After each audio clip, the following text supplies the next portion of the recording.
ನವರಾತ್ರಿ 2ನೇ ದಿನ ಬ್ರಹ್ಮಚಾರಿಣಿ ಪೂಜೆ. ನವರಾತ್ರಿಯು ಭಾರತದಾದ್ಯಂತ ಆಚರಿಸಲಾಗುವ ಒಂದು ಪ್ರಮುಖ ಹಬ್ಬ. ದುರ್ಗೆಯ 9 ರೂಪಗಳನ್ನು 9 ದಿನಗಳ ಕಾಲ ಪೂಜಿಸಲಾಗುತ್ತದೆ. ಈ ಹಬ್ಬವು ಕೆಡುಕಿನ ಮೇಲೆ ಒಳಿತಿನ ವಿಜಯದ ಸಂಕೇತವಾಗಿದೆ. ಪ್ರತಿದಿನವೂ ದುರ್ಗಾ ದೇವಿಯ ವಿಶಿಷ್ಟ ರೂಪಕ್ಕೆ ಸಮರ್ಪಿತವಾಗಿದ್ದು, ಈ ರೂಪಗಳು ವಿಭಿನ್ನ ಶಕ್ತಿ ಹಾಗೂ ಅರ್ಥಗಳನ್ನು ಹೊಂದಿವೆ. ನವರಾತ್ರಿಯ 2ನೇ ದಿನವು ಬ್ರಹ್ಮಚಾರಿಣಿ ದೇವಿಗೆ ಸಮರ್ಪಿತವಾಗಿದೆ. ಯಾರು ಬ್ರಹ್ಮಚಾರಿಣಿ ದೇವಿ? ಬ್ರಹ್ಮಚಾರಿಣಿ ಎಂಬ ಪದವು ಬ್ರಹ್ಮ ಅಂದರೆ ತಪಸ್ಸು ಮತ್ತು ಚಾರಿಣಿ ಅಂದರೆ ನಡೆಯುವವಳು ಎಂಬ ಅರ್ಥವನ್ನು ನೀಡುತ್ತದೆ.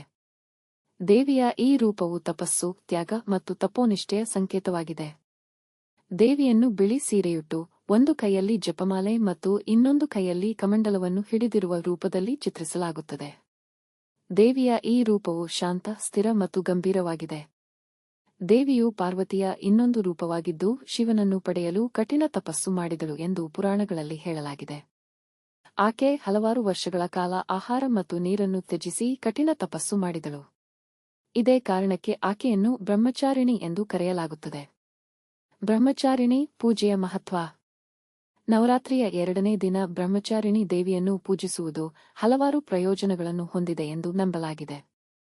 ಆಕೆಯನ್ನು ಭಕ್ತಿ ಹಾಗೂ ಶ್ರದ್ಧೆಯಿಂದ ಪೂಜಿಸುವವರಿಗೆ ಜೀವನದಲ್ಲಿ ತಾಳ್ಮೆ, ಬಲ, ಆತ್ಮವಿಶ್ವಾಸ ಮತ್ತು ಸಂಕಲ್ಪಶಕ್ತಿ ದೊರೆಯುತ್ತದೆ. ಕಠಿಣ ಸವಾಲುಗಳನ್ನು ಎದುರಿಸಲು ಈ ಶಕ್ತಿಯು ಸಹಾಯಕವಾಗುತ್ತದೆ. ಬ್ರಹ್ಮಚಾರಿಣಿ ದೇವಿ ಜ್ಞಾನ ಮತ್ತು ವಿವೇಕದ ಅಧಿದೇವತೆ ಎಂದು ಪರಿಗಣಿಸಲ್ಪಟ್ಟಿದ್ದಾಳೆ.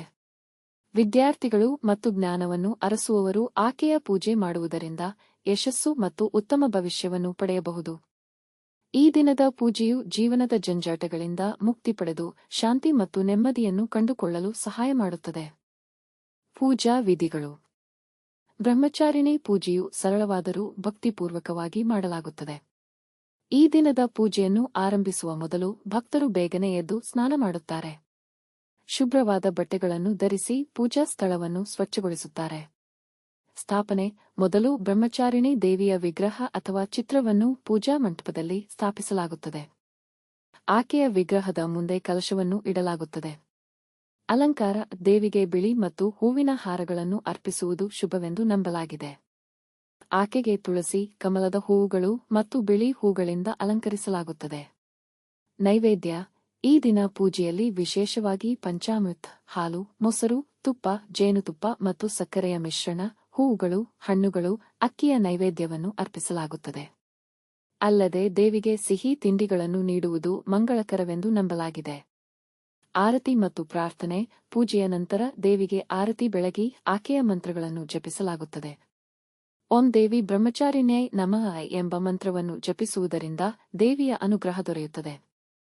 ನವರಾತ್ರಿಯ 2ನೇ ದಿನ ಬ್ರಹ್ಮಚಾರಿಣಿ ದೇವಿಯನ್ನು ಪೂಜಿಸುವುದು ಕೇವಲ ಒಂದು ಧಾರ್ಮಿಕ ಆಚರಣೆಯಲ್ಲ, ಇದು ಜೀವನದಲ್ಲಿ ಶಿಸ್ತು, ಸಂಯಮ ಮತ್ತು ದೃಢ ಸಂಕಲ್ಪದ ಮಹತ್ವವನ್ನು ತಿಳಿಸುತ್ತದೆ.